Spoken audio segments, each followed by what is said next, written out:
ऋषि झनक को फंसाने के बजाय अदिति को करता है गिरफ्तार। जी हाँ दोस्तों, हम बात कर रहे हैं स्टार प्लस के शो झनक की। तो दोस्तों आगे बढ़ने से पहले अगर आप हमारे चैनल पर नए हैं तो इसे सब्सक्राइब कर दीजिए, साथ ही बेल आइकन दबाना ना भूलें। वीडियो अच्छा लगे तो इसे लाइक जरूर कीजिएगा। चलिए आगे बढ़ते हैं दोस्तों। जैसे कि झनक सीरियल में आ चुका है एक बड़ा ट्विस्ट, जहाँ देखने को मिलता है कि ऋषि के फैसले पर जहाँ वह झनक को फंसाने की कोशिश के बजाय अदिति को गिरफ्तार करने का कदम उठाता है। यह ट्विस्ट कहानी को नया मोड़ देता है, क्योंकि अदिति झनक के खिलाफ साजिश रच रही है, लेकिन ऋषि सच्चाई जानने के बाद झनक का साथ देता है। एपिसोड की शुरुआत में झनक पर अदिति की साजिश उजागर होती है, जो उसे जानबूझकर फंसाने की कोशिश करती है, लेकिन ऋषि इसकी सच्चाई समझ जाता है। ऋषि अदिति को सीधे चुनौती देता है और पुलिस को बुलाकर उसे गिरफ्तार करवाने का फैसला लेता है, जिससे परिवार में हड़कंप मच जाता है। झनक का किरदार अपनी मां के वादे वाले बेहतर जीवन की तलाश में संघर्ष करता दिखता है, जबकि ऋषि उसकी रक्षा के लिए आगे बढ़ता है। ऋषि देखता है कि ऋषि का यह कदम झनक के लिए समर्थन का प्रतीक बनता है, जो पहले इसके एपिसोड्स में दिखाए गए नशा और कॉलेज ड्रामा से जुड़ता है। अदिति को सजा मिलने की कहानी से न्याय का एंगल मजबूत होता है और दृढ़ का घृतमान जो सांझबाती को दिल से लेने वाला है वादा की हाईलाइट होता है। यह एपिसोड ड्रामा और रिश्तों की उलझनों में बड़ा होता है। जी हाँ दोस्तों, कहानी बड़ा इंटरेस्टिंग हो गया है। देखने को मिलता है कि जैसे दर्शकों को जोड़ने वाली वो पल आ चुकी है। वही इस एपिसोड की शुरुआत झनक की मुश्किलों से होती है, जहाँ अदिति की साजिश से तरह उसे फंसाने की योजना चल रही होती है। अदिति झनक को बेइज्जत करने और उसके खिलाफ गलत बयान बनाने की पूरी कोशिश करती है, लेकिन झनक में संघर्ष की भावना साफ नजर आती है, जो अपने आप को बचाने के लिए एक सामने सच्चाई लाने के लिए हर संभव प्रयास करती है। ऋषि जो पहले झनक के खिलाफ कुछ गलत फहमियों में फंस गया था, इस बार झनक की सच्चाई को समझकर उसकी मदद के लिए आगे आता है। ऋषि की भूमिका इस एपिसोड में बेहद महत्वपूर्ण हो जाती है, क्योंकि वह अदिति के षड्यंत्र को भांपकर सीधे पुलिस तक जाकर अदिति को गिरफ्तारी के लिए बुलाता है। यह कदम झनक के लिए आशा की किरण साबित होती है और दर्शकों के दिल में न्याय की उम्मीद जगा देती है। इसी बीच झनक के परिवार में भी तनाव और चिंता का माहौल बनता है, क्योंकि वे जानते हैं कि झनक पर झूठे आरोप लग रहे हैं। परिवार के सदस्य भी भावनाएं और उनके बीच की बातचीत इस एपिसोड को और भी गहरा बनाती हैं।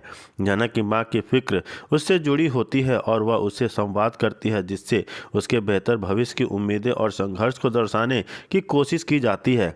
अंत में यह एपिसोड रिश्तों की जटिलताओं, विश्वासघात और समर्थन की कहानियों से बखूबी दिखाया गया है, जिसमें देखने को मिलता है कि झनक और ऋषि का यह नया रिश्ता और उसकी समझ कहानी के नए मोड़ लाता है, जो आगे के एपिसोड के लिए दर्शकों में उत्सुकता बनाता है। साथ ही अदिति के पकड़ में आने के बाद न्याय की प्रक्रिया और भी ज़्यादा भावुक हो जाती है। एपिसोड में चुनौतियों का प्रेरणा का दर्शाता है, जो संघर्ष के बीच विश्वास और परिवार का समर्थन सबसे बड़ा सहारा बनता है। यह कहानी का एक अध्याय है जो दर्शकों को भव्य ड्रामा, सस्पेंस, मानवीयता से जोड़ता रहता है। जी हाँ दोस्तों, वहीं आगे देखने को मिलता है कि लिए ही कर रही है, ताकि झनक को यह एहसास हो जाए कि ऋषि कभी भी उसका नहीं हो सकता है। वहीं यहाँ पर ऋषि को झनक से बेहद ही प्यार करता है, लेकिन यहाँ पर ऋषि भी मजबूर है। वह झनक से बातें करना चाह रहा है, वह लगातार मौका ढूंढ रहा है ताकि वह झनक से बातें कर सके।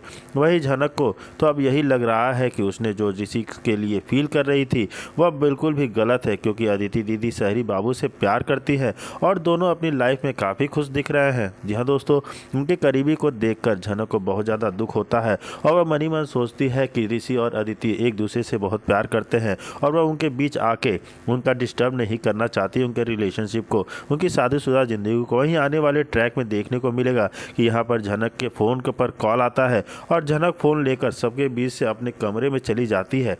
वहीं ऋषि यह सब कुछ देख रहा होता है और यहाँ पर ऋषि को शक होता है कि झनक आखिर अचानक से हल्दी से रस्मों के बीच से क्यों उठकर चली गई। आखिर ऐसा क्या हो गया, किसका कॉल आ गया, ऐसा क्या इम्पोर्टेंट हो गया कि जेठू के हल्दी के रस्मों के बीच से चली गई। यहाँ पर झनक के फ़ोन पर किसी और का कॉल नहीं बल्कि आयुष का कॉल होता है। यहाँ पर आयुष और झनक एक दूसरे से बातें कर रहे होंगे, तभी यहाँ पर ऋषि पीछे से यह सारी बातें सुन लेता है। जी हाँ दोस्तों, जब कॉल आता है तो झनक उठ के अपने कमरे में जाती है, पीछे पीछे ऋषि भी उसके साथ पीछे चला जाता है और उसकी कॉल पे बातें सुनता है। यह सब देखकर आयुष झनक से बातें करे यहाँ पर ऋषि बिल्कुल भी नहीं चाहता है। तो आने वाले ट्विस्ट में देखना काफ़ी ज़्यादा दिलचस्प होगा कि क्या ऋषि के सामने सच आ पाएगा कि आयुष झनक से प्यार करता है। जी हाँ दोस्तों, वहीं दूसरी तरफ देखने को मिलता है कि गुस्से में अनिरुद्ध खड़े हो जाते हैं। बिजली कड़कती है और उनकी लाल आंखें चमकती हैं। वह अर्शी को मालकिन नहीं जलन वाली औरत कहते हुए राशि और अदिति की ज़िंदगी बर्बाद करने का आरोप लगाता है। अनिरुद्ध अर्शी को घर से सड़क पर फेंकने की धमकी देते हैं और जब अर्शी और अपशब्द बोलने वाली होती है तो अनिरुद्ध का हाथ उठता है और उसे एक जोरदार थप्पड़ मारकर वहां से भगा देता है। जी हाँ दोस्तों, देखना काफ़ी ज़्यादा इंटरेस्टिंग हो जाता है कि आखिर अनिरुद्ध ऐसा क्यों करता है।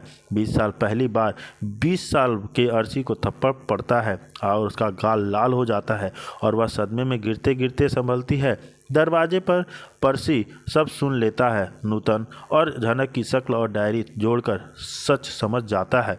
पुलिस अफसर बनकर जांच करने का फैसला करता है। जी हाँ दोस्तों, अर्शी रोते हुए अदिति के कमरे में जाती है और मगरमच्छ के आंसू बहाते हुए कहती है कि अनिरुद्ध का झनक से नाजायज़ रिश्ता है जो उन्हें सड़क पर फेंकना चाहते हैं। अदिति का प्यार नफरत में बदल जाता है। माँ बेटी मिलकर झनक को रास्ते से हटाने की खतरनाक साजिश रचती है। वे अर्शी अदिति को रिसेप्शन पार्टी में झनक को बुलाकर सीढ़ियों से धक्का देने का या बड़ा हादसा करवाने का प्लान बनाती है। दूसरी तरफ झनक मुंबई से टपकते छत वाले कमरे में मां की तस्वीरें से लिपटकर रो रही है। उसे अजीब एहसास हो रहा है कि कोई पुकार रहा है। ठीक उसी पल बोस हाउस में अनिरुद्ध मेरी बच्ची चिल्लाते हैं और झनक को हिचकी आती है। टेलीपैथी का खूबसूरत सीन दिखाया जाता है। सूत्र बांधते हैं कि अनिरुद्ध फेस बदलकर झनक से गुमनाम मिलेगा और उसकी मदद करेंगे। रिसेप्शन में अदिति के हमले पर दहाड़ेंगे खबरदार जो मेरी बेटी को छुआ। सबसे बड़ा ट्विस्ट जब अनिरुद्ध के झनक के पैरों पर गिरकर माफ़ी मांगते हो तो झनक मुझे अपने सरनेम नहीं चाहिए। यह एपिसोड झनक का चालाकी। जी हाँ दोस्तों, यहाँ पे झनक साफ मना कर देती है कि मुझे आपका सरनेम नहीं चाहिए। यह एपिसोड झनक चालाकी और परिवार रहस्यों में नया मोड़ को जोड़ दे। झनक पर चोरी का इल्ज़ाम लगता है। स्टूडेंट झनक को डीन के पास ले जाते हैं। जी हाँ दोस्तों, हम बात करें स्टार प्लस के शो झनक की तो दोस्तों आगे बढ़ने से पहले अगर आप हमारे चैनल पर नए हैं तो इसे सब्सक्राइब कर दीजिए, साथ ही बेल आइकन दबाना ना भूलें। वीडियो अच्छा लगे तो इसे लाइक जरूर कीजिएगा। चलिए आगे बढ़ते हैं दोस्तों। जैसे कि हम देख रहे हैं कि कहानी में आ चुका है ट्विस्ट, जहां देखने को मिलता है कि कॉलेज में झनक पर चोरी का इल्ज़ाम लगता है और स्टूडेंट झनक को डीन के पास ले जाते हैं जहाँ उसे बार बार शिकायतें मिलने पर हवाला देकर चोरी का आरोप लगाया जाता है। झनक हैरान होकर सफाई देती है कि उसने कुछ नहीं किया, लेकिन स्टूडेंट्स कहते हैं कि क्या हम खुद अपना सामान चुरा लें, जिससे झनक बदनाम हो जाती है। यह साजिश अदिति और उसके परिवार की ओर से चल रही है ताकि झनक कॉलेज से रेस्टिकेट हो जाए और ऋषि की ज़िंदगी से दूर चली जाए। लेकिन ऋषि झनक के साथ खड़ा हो जाता है और उसकी बेगुनाही साबित करने की कोशिश करता है। वह अनिरुद्ध और अर्शी के सामने 2 शर्तें रखता है जो कहानी में नया तनाव पैदा करती है। सांझबाती खुलासा करती है कि झनक अनिरुद्ध से अपनी पहचान मान्यता चाहती है और डीएनए टेस्ट की मांग करती है। ऋषि कहता है कि अगर झनक को हॉस्टल के लिए निकाला गया तो वह डीएनए टेस्ट के लिए मीडिया हमें अपनी दास्तान सुनाएगी, जिससे फेमस परिवार बदनाम हो सकता है। जी हाँ दोस्तों, वहीं इंदु और पायल दादा भाई से कहती हैं कि अदिति को फ़ोन करके घर बुलाएं। अदिति ऋषि से झनक के प्रति लगाव से नाराज़ है और परिवार में दरार बढ़ रही है। झनक कॉलेज में से निकालने जाने की कगार पर है, जबकि अदिति उसे पूरी तरह बाहर करने की साजिश रच रही है। ऋषि की 2 शर्तें अनिरुद्ध अर्शी को झकझोर देती है जो झनक की असली पहचान के रहस्य को और गहरा करती है। झनक अपनी बेगुनाही साबित करने की उम्मीद में संघर्ष करती है, लेकिन साजिशें उसे तोड़ने पर तुली है। ऋषि का साथ और डीएनए